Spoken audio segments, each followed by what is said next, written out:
한 주간 재계수장들의 일거수일투족을 들여다보는 CEO 풍년계 시간입니다. 이번 주에는 한 해를 정리하는 의미에서 올 한 해 가장 많은 얘기거리를 제공했던 4명의 그룹 총수들, 남현호, 장보경 기자가 전하겠습니다. 지난 1년간 이 시간을 통해 가장 많이 소개했던 이재용 삼성전자 부회장입니다. 그만큼 삼성과 그의 신변에 많은 일들이 있었다는 얘기입니다. 이 부회장, 이 병상에 있는 아버지 이건희 회장을 대신해 삼성을 2년 반 넘게 이끌고 있는데요.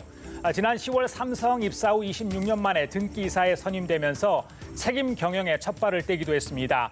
하지만 빛이 있으면 그림자가 있는 법이죠. 이 갤럭시 노트 7 리콜 사태와 최순실 게이트라는 악재에 모든 공이 가려지고 말았습니다. 제품 리콜에 이은 단종 결정으로 수습에 나섰지만 여지는 여전합니다. 갤럭시 7 발화 원인은 아직도 미궁입니다. 한번 금이 간 신뢰를 회복하기는 쉽지 않을 것이란 관측도 나옵니다. 설상가상 이 최순실 게이트에 삼성이 관여한 여러 정황이 나오면서 이 부회장은 검찰 조사를 받았고 국정조사 청문회에 출석했습니다. 지금은 특검이라는 더 큰 장애물을 앞에 두고 있습니다. 경영에 뛰어든 이후 최대 위기가 아닌가 싶습니다. 청문회에서 언급한 미래전략실 폐지 등의 약속도 지켜야 합니다. 지주회사 전환과 회장 승진은 그 이유가 될 것으로 보입니다. 올 한 해 그야말로 롤러코스터를 탄 신동빈 롯데그룹 회장입니다. 형인 신동주 일본 롯데홀딩스 전 부회장과의 경영권 다툼이 완전히 해소되지 않은 상황에서 올여름 롯데그룹 비자금 수사로 곤욕을 치렀습니다. 특히 이 과정에서 자신의 오른팔이던 이인원 부회장을 잃었습니다. 누나인 신영자 롯데장학재단 이사장은 수개월째 수감 생활을 하고 있고 아버지 신격호 총괄회장은 후견인의 조력을 받을 정도로 정상적인 판단이 어려운 상태입니다. 지금 신 회장에겐 비자금 재판보다 더 큰 근심거리가 있습니다.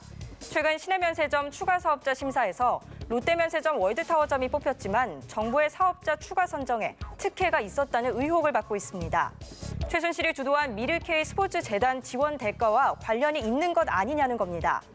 신 회장은 특검팀에 의해 출국이 금지된 상황입니다. 특검 수사 결과를 보고 일본 주주들은 신 회장에 대한 재신임을 물을 것으로 예상됩니다. 신 회장이 관련 의혹을 해소하는 데 총력을 다할 수밖에 없는 이유입니다. 최태원 SK그룹 회장입니다. 작년 8.15 특별 사면으로 경영에 복귀하면서 어떤 모습을 보여줄지 기대를 모았었는데요. 지난 연말 혼외자 스캔들이 터지면서 세간의 관심을 끌었고 총수의 사생활이 경영 활동에 발목을 잡지는 않을까 제게 안팎에서 우려가 있었던 게 사실입니다. 하지만 스캔들은 얼마 안 있어 잠잠해졌고 최 회장은 대규모 투자와 현장 경영을 강화하면서 이미지 쇄신에 안간힘을 썼습니다. 이후 그룹에 강한 혁신 드라이브를 걸면서 조금씩 성과가 보이는가 했는데 역시 최순실 게이트가 발목을 잡았습니다. SK는 미르K 스포츠재단에 재계 3위답게 총 111억 원이라는 적지 않은 돈을 출연했는데요. 최 회장 역시 검찰 조사를 받았고 다른 회장들처럼 청문회 증인으로 섰습니다.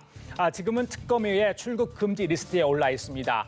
출금 조치가 장기화한다면 계획했던 내년 초 현장 챙기기는 힘들 것 같습니다. 올 한 해 누구보다 힘든 시기를 보냈을 조양호 한진그룹 회장입니다. 무엇보다 선친이 세웠던 세계 7위 해운사 한진해운을 잃은 아픔이 컸을 듯합니다. 대한항공과 함께 그룹을 대표하는 회사였지만 자금난을 이기지 못하고 40년 만에 역사 속으로 사라질 운명에 처하게 됐습니다. 한진해운 몰락의 충격이 채 가시기도 전에 최순실 게이트가 터졌고 조 회장 역시 검찰 조사를 받았습니다. 청문회 증인으로 출석해선 평창 동계올림픽 조직위원장 경질을 둘러싼 의혹을 증언해야 했습니다. 조 회장이 최 씨와 관계 있는 동계올림픽 이권 사업을 거부했기 때문에 강제로 자리에서 물러난 것 아니냐는 거죠. 조 회장, 최순실 게이트로 경황이 없는 와중에 모친상까지 당했습니다. 조 회장에겐 올 한 해는 시련과 슬픔의 연속이 아니었나 싶습니다. 기업 역시 인생처럼 오르막이 있으면 내리막이 찾아올 수 있습니다. CEO로서의 자질과 능력은 이럴 때 발휘되는 거겠죠? 내년엔 재계에도 많은 변화가 예상됩니다. 바람에 흔들리지 않는 거목 같은 CEO의 모습을 많이 봤으면 좋겠습니다. 이번 주 CEO 풍향계는 여기까지입니다. 새해에 뵙겠습니다.